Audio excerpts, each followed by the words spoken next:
Sun travels வடமாகாணத்தில் சட்டபூர்வமான அனுமதியுடன் இயங்குகின்ற visa consultants and ticket agent. உங்கள் பெறுமதியான கடவுச்சீட்டுகள், ஆவணங்கள் போன்றவற்றுக்கு பாதுகாப்பான அனுமதி பெற்ற நிறுவனம் சன் டிராவல்ஸ்.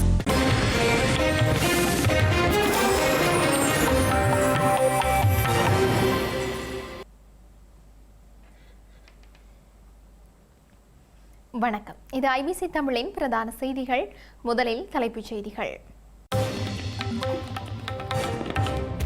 பூசா சிறைக்கு மாற்றப்பட்ட கெகல்பத்ரே பத்மி உயிர் அச்சுறுத்தலை தொடர்ந்து நடவடிக்கை.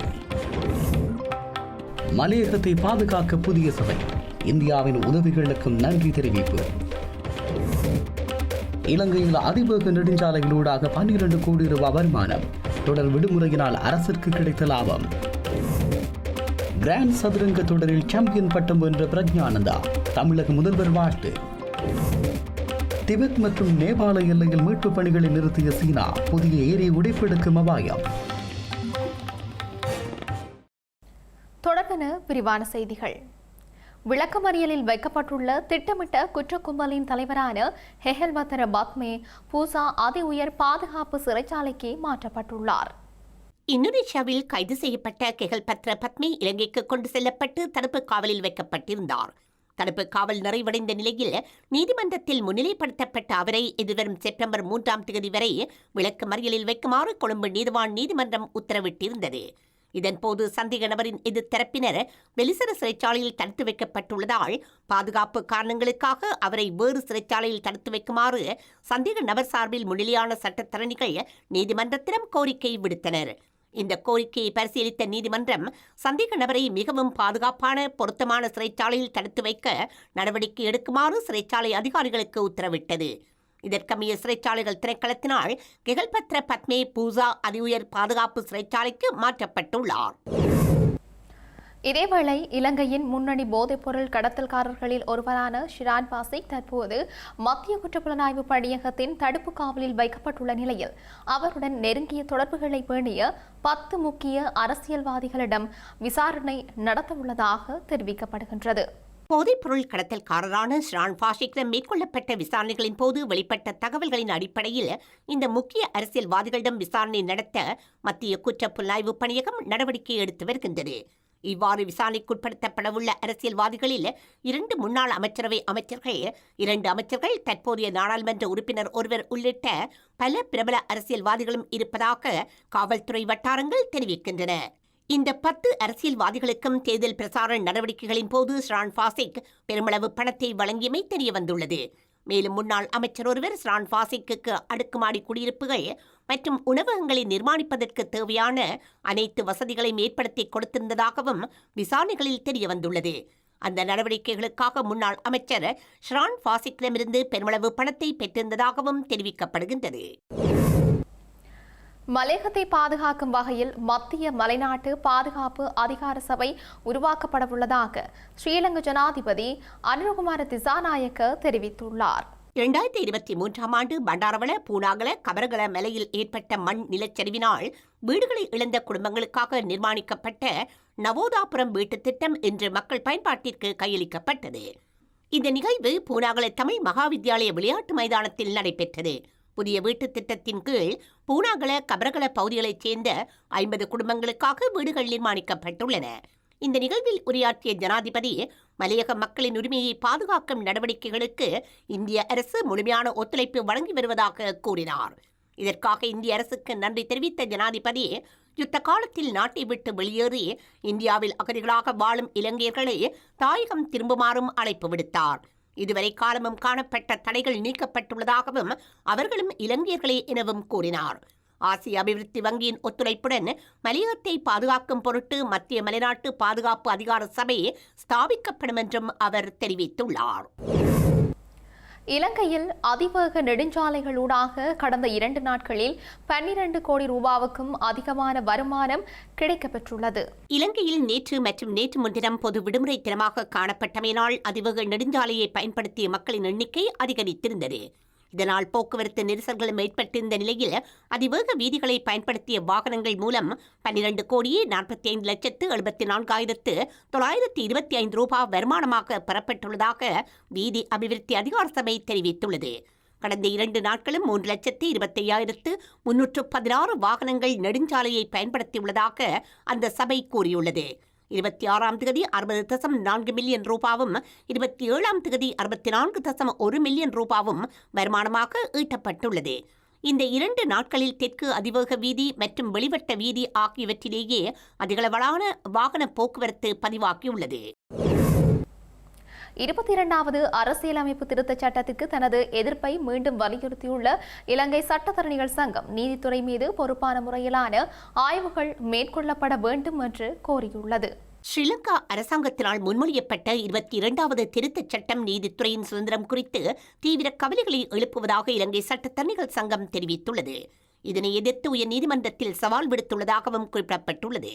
இந்த திருத்தம் சட்டமாக மாறினால் அதிலிருந்து பயனடையும் முதலாவது நபர் பிரதம நீதியரசராகவே இருப்பார் என்று சட்டத்தணிகள் சங்கம் குறிப்பிட்டுள்ளது. அத்துடன் 2026 டிசம்பர் 1ஆம் தேதியுடன் முடிவடையவிருக்கும் பிரதம நீதி அரசரின் பதவிக்காலத்தை நீடிப்பதற்காகவே இந்த திருத்தம் அவசரமாக கொண்டுவரப்படுவதாக அந்த சங்கம் கூறியுள்ளது. நாடாளுமன்ற நடவடிக்கைகளின் போதும் சமூக ஊடகங்களிலும் தற்போதைய பிரதம நீதியரசர் உட்பட நீதித்துறை குறித்த குற்றச்சாட்டுகள் எழுந்துள்ள சூழலில் சட்டத்தரணிகள் சங்கம் இதனை கூறியுள்ளது. பொது அதிகாரத்தை பயன்படுத்தும் மற்ற நிறுவனங்களைப் போலவே நீதித்துறையும் முறையான ஆய்வு மற்றும் பொறுப்பு கூறலுக்கு உட்பட்டதாக இருக்க வேண்டுமென வலியுறுத்தியுள்ளது. அத்துடன் நீதிமன்ற தீர்ப்புகள், நீதித்துறைசார் நடத்தை மற்றும் நீதி பரிபாலனம் ஆகியவை நியாயமான, தகவலறிந்த மற்றும் பொறுப்பான விமர்சனங்களுக்கு முறையாக உட்படுத்தப்படலாம் என்றும் சங்கம் சுட்டிக்காட்டியுள்ளது. எனவே நீதித்துறையின் பங்கை மற்றும் நீதி பரிபாலன அமைப்பை மதிக்குமாறு நாட்டின் அனைத்து தரப்பினரையும் ஊடகங்களையும் சட்டத்தரணிகள் சங்கம் கோரியுள்ளது. ஸ்ரீலங்கா தேசிய ஔடதங்கள் ஒழுங்குபடுத்தல் அதிகார சபைக்கும் மருத்துவ விநியோக பிரிவிற்கும் இடையே ஏற்பட்டுள்ள ஒருங்கிணைப்பு குறைபாடு காரணமாக புற்றுநோயாளிகளுக்கு தேவையான 1,60,000 அத்தியாவசிய உயிர்காக்கும் தடுப்பூசி மருத்துவ விநியோக பிரிவின் சேமிப்பு கிடங்குகளில் தேங்கியுள்ளதாக வைத்தியர்கள் மற்றும் குடிசார் உரிமைகளுக்கான தொழிற்சங்க கூட்டமைப்பு சுட்டிக்காட்டியுள்ளது. புற்றுநோய் தடுப்பூசி அடங்கிய பெட்டியில் அனைத்து தகவல்களும் துல்லியமாக குறிப்பிடப்பட்டிருந்த போதிலும் அதன் பின்பகுதியில் உள்ள நிர்வாக சிக்கலை அடிப்படையாக கொண்டு மருத்துவ விநியோக பிரிவு இந்த மருந்துகளை பொறுப்பேற்க மறுத்துள்ளதாக தெரிவிக்கப்படுகின்றது. 900 ரூபாய் பெறுமதியான இந்த தடுப்பூசி தற்போது கருப்புச் சந்தையில் 25,000 ரூபாவுக்கும் அதிகமான விலைக்கு விற்பனை செய்யப்படுவதாகவும் அவற்றை பெற்றுக்கொள்ள முடியாத நிலை காணப்படுவதாகவும் தகவல்கள் தெரிவிக்கின்றன. ஹீமோதெரபி சிகிச்சை பெறும் நோயாளிகளின் நோய் எதிர்ப்பு சக்தியை அதிகரிப்பதற்காக மாதாந்தம் 25,000 நோயாளிகளுக்கு இந்த தடுப்பூசி மிகவும் அத்தியாவசியமானது என கூறப்படுகின்றது. இந்த தடுப்பூசி தொகுதியில் காணப்படும் தவறுகளை சரி செய்வதற்காக மீண்டும் திருப்பி அனுப்பினால் அத்தொகுதி இலங்கைக்கு மீண்டும் கிடைப்பதற்கு குறைந்தபட்சம் 3 மாத காலம் தேவை என கூறப்படுகின்றது.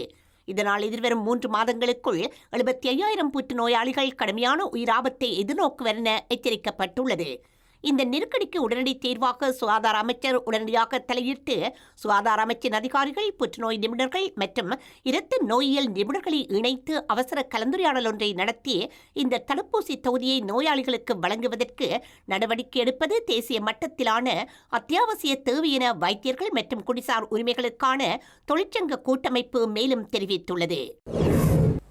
யாழ்ப்பாணம் கொழும்புத்துறை இறங்குதுறையின் அபிவிருத்தி பணிகளை ஸ்ரீலங்கா கடற்றொழில் அமைச்சர் ராமலிங்கம் சந்திரசேகர் நேரில் சென்று பார்வையிட்டுள்ளார்.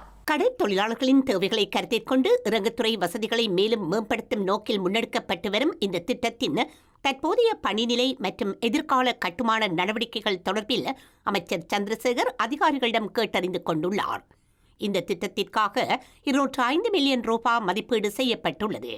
தற்போது திட்டத்தின் முதற்கட்ட பணிகள் நிறைவடையும் நிலையில் திட்டமிட்ட கால அட்டவணையை விட பணிகள் சற்று தாமதமடைந்துள்ளதாக அதிகாரிகள் அமைச்சரிடம் தெரிவித்தனர். இதனை அடுத்து கடற்தொழிலாளர்கள் மற்றும் துறைசார் தரப்பினரின் நலன்களை கருத்தில் கொண்டு எஞ்சியுள்ள பணிகளை துரிதப்படுத்தி அடுத்த 2 மாதங்களுக்குள் அனைத்து பணிகளையும் நிறைவு செய்ய நடவடிக்கை எடுக்குமாறு அமைச்சர் அறிவுறுத்தல்களை வழங்கினார். மேலும் இறங்குதுறையை அகலப்படுத்துதல் மற்றும் அதனுடன் தொடர்புடைய உட்கட்டமைப்பு வசதிகளை விரைவாக அமைத்தல் உள்ளிட்ட விடயங்கள் தொடர்பிலும் கலந்துரையாடலில் ஈடுபட்டனர். அமெரிக்காவில் நடைபெற்ற பிரான்ஸ் சதுரங்க தொடரில் இந்தியாவைச் சேர்ந்த பிரக்ஞானந்தா வெற்றி பெற்று சாம்பியன் பட்டம் வென்றுள்ளார். இந்த பட்டத்தை பெற்ற முதல் இந்தியர் என்கின்ற சாதனையும் பிரக்ஞானந்தா பெற்றுள்ளார். அமெரிக்காவின் செயின்ட் லூயிஸில் நடைபெற்ற கிராண்ட் சதுரங்க தொடரில் பேஃபியானோ கர்வானாவை 15-13 என்ற கணக்கில் வீழ்த்தி பிரக்ஞானந்தா வெற்றி பெற்றுள்ளார். இந்த நிலையில் பிரக்ஞானந்தாவுக்கு தமிழக முதலமைச்சர் விஜய் வாழ்த்து தெரிவித்துள்ளார். வரலாற்று சாதனையை படைத்துள்ள தமிழ்நாட்டின் பிரக்ஞானந்தாவிற்கு தனது மனமார்ந்த பாராட்டுக்களையும் நல்வாழ்த்துக்களையும் தெரிவித்துக் கொள்வதாக விஜய் எக்ஸ் தளத்தில் பதிவிட்டுள்ளார். உலகின் தலைசிறந்த வீரர்களுடன் நடைபெற்ற போட்டிகளில் அபாரமான மன உறுதியுடனும் மதிநுட்பத்துடனும் விளையாடி சாம்பியன் பட்டத்தை வென்றிருப்பது அவரது அசாதாரண ஆற்றலுக்கும் விடாமுயற்சிக்கும் கிடைத்த அங்கீகாரமாகும் என கூறியுள்ளார். இந்த மகத்தான வெற்றி இளம் தலைமுறையினருக்கு புதிய நம்பிக்கையையும் உத்வேகத்தையும் அளிப்பதோடு தமிழ்நாட்டிற்கும் இந்தியாவிற்கும் பெருமை சேர்த்துள்ளதாக தெரிவித்துள்ளார். மேலும் உலக அரங்கில் மேலும் பல சாதனைகளை பிரக்ஞானந்தா படைக்க வேண்டும் எனவும் அவர் வாழ்த்தியுள்ளார். திபெத் மற்றும் நேபாள எல்லையில் திடீர் வெள்ளப்பெருக்கிற்கு பின்னர் உருவான ஏரி உடைப்படைக்கும் அபாயம் காரணமாக சீனா மீட்பு பணிகளை இடைநிறுத்தியுள்ளது. திபெத் மற்றும் நேபாள எல்லையில் ஏற்பட்ட திடீர் வெள்ளப்பெருக்கினால் 475க்கும் மேற்பட்டவர்கள் உயிரிழந்துள்ளதுடன் 1000க்கும் அதிகமானவர்கள் காணாமற் போயுள்ளனர். இந்த நிலையில் வடக்கு நேபாளத்தில் மேலும் வெள்ளப்பெருக்கு ஏற்பட வாய்ப்புள்ளதாக எச்சரிக்கை விடுக்கப்பட்டுள்ளது. திடீர் வெள்ளப்பெருக்கிற்கு பின்னர் உருவான ஏரி உடையும் அபாயத்தில் உள்ளதாக சீன அரசு செய்தி நிறுவனமான சின்ஹுவா செய்தி வெளியிட்டுள்ளது. அத்துடன் புதிய ஏரியின் இருப்பிடக் குறியீடுகளை கடந்த 1 மணி நேரத்தில் சீனா வெளியிட்டுள்ளது. ஜிரோங் துறைமுகத்திலிருந்து சுமார் 10 கிலோமீட்டர் தொலைவில் இந்த ஏரி காணப்படுவதாகவும் இதில் 2 பில்லியன் கனமீட்டருக்கும் அதிகமான நீர் உள்ளது என்றும் சீன தேசிய ஒளிபரப்பு நிறுவனம் தெரிவிக்கின்றது. இந்த நிலையில் திபெத்திய பகுதியில் உள்ள ஏரி உடைந்துள்ளதாக நேபாள காவல்துறை எச்சரிக்கை விடுத்துள்ளது. இதனால் உள்ளூர் மக்கள், மீட்பு குழுவினர் மற்றும் பாதுகாப்பு படையினர் விழிப்புடன் இருக்குமாறும் பாதுகாப்பான இடத்திற்கு செல்லுமாறும் அது வலியுறுத்தியுள்ளது. செய்திகளின் நிறைவாக மீண்டும் தலைப்புச் செய்திகள். பூசா சிறைக்கு மாற்றப்பட்ட கெகல்பத்ரே பத்மி உயிர் அச்சுறுத்தலை தொடர்ந்து நடவடிக்கை. மலையகத்தை பாதுகாக்க புதிய சபை, இந்தியாவின் உதவிகளுக்கும் நன்றி தெரிவிப்பு. இலங்கையில் அதிவேக நெடுஞ்சாலைகளூடாக 12 கோடி ரூபாய் வருமானம், தொடர் விடுமுறையினால் அரசிற்கு கிடைத்த லாபம். கிராண்ட் சதுரங்க தொடரில் சாம்பியன் பட்டம் வென்ற பிரக்ஞானந்தா, தமிழக முதல்வர் வாழ்த்து. திபெத் மற்றும் நேபாள எல்லையில் மீட்பு பணிகளை நிறுத்திய சீனா, புதிய ஏரி உடைப்பெடுக்கும் அபாயம். இத்துடன் ஐபிசி தமிழின் பிரதான செய்திகள் நிறைவு பெற்றன. உடனுக்குடன் செய்திகளை அறிந்து கொள்ள ibctamil.com என்ற எமது இணையதளத்தை பார்வையிடுங்கள். வணக்கம்.